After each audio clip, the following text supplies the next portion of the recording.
Интерньюз уже в течение нескольких лет занимается не просто поддержкой медиа и СМИ, но также поддержкой различных контент-мейкеров, для создателей контента.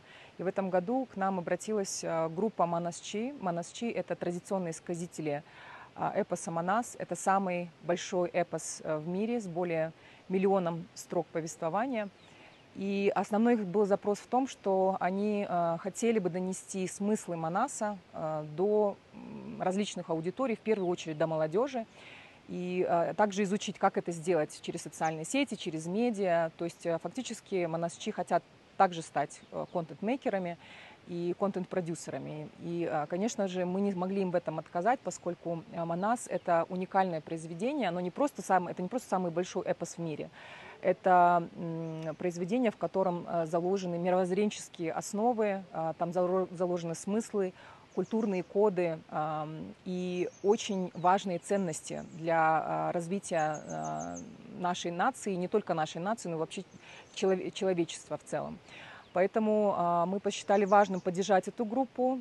Сегодня проходит углубленный 4-дневный семинар, где мы разбираем, кто такие Манасчи, в чем их смысл, какая историческая ценность, какая роль в современности, какие, скажем, смыслы и ценности они могут донести сейчас до современного человека, до современного кыргызстанца, и каким образом их вклад может встроиться в развитие страновое, то есть такое глобальное, уже национальное строительство.